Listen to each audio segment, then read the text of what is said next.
We like to think of ourselves as compassionate beings, people who would stop if we heard a cry for help. But there is a silent, psychological wall we build around ourselves that prevents us from seeing the most obvious signs of human distress. This is the story of Elias, a man who became a ghost while standing in the middle of a crowded city. For 3 years, Elias lived on the same street corner. But to the thousands of people who passed him every day, he was effectively invisible. In social psychology, this is known as inattentional blindness, a state where the brain, overwhelmed by too much information, simply deletes objects and people that it deems irrelevant to its current goal. To the commuters, Elias wasn't a human. He was part of the background noise. The tragedy of Elias's silence wasn't that he wasn't speaking. It was that his brain had entered a state of social death.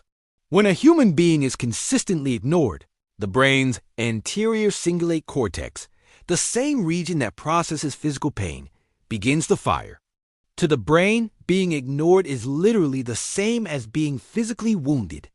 Elias wasn't just hungry or cold. He was experiencing a chronic neurological trauma. But why did the kind people in his city keep walking? The answer lies in the psychology of moral licensing. When we perform one small act of goodness, like recycling a bottle or liking a charity post, our brain gives us a license to be selfish later. People would pass Elias and think, I'm a good person. I donated to that fundraiser last week. And that thought acted as a psychological shield, allowing them to ignore the man dying of loneliness right in front of them. This leads us to the empathy gap.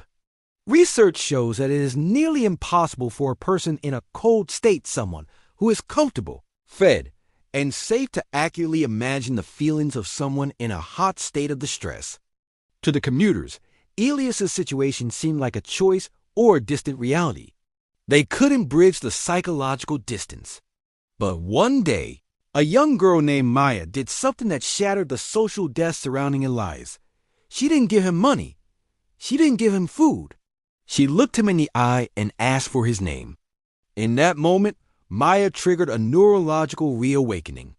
By acknowledging his existence, she forced the brains of everyone nearby to stop the inattentional blindness and recognize Elias as a person.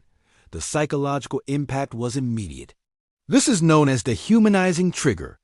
Once one person validates the existence of an invisible person, the social cost of ignoring them becomes too high for others.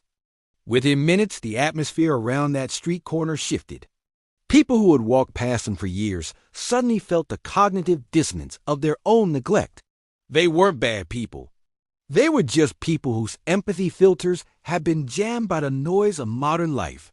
Elias eventually found his way back into society, but the lesson he left behind is a warning for all of us. Kindness isn't always about the grand gesture. It's about the psychological effort of presence. It's about fighting the brain's instinct to categorize people as background noise. The echo of silence is a reminder that we are all just one look away from saving someone's cess life or losing our own humanity.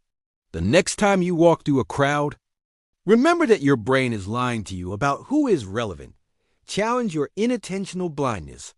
Break the moral licensing that tells you you've done enough. Because the most profound form of kindness isn't what you give from your wallet. It's the recognition you give from your soul. In a world that is louder than ever, the most powerful thing you can offer is the gift of being heard. Don't let the silence of others become the echo of your own indifference.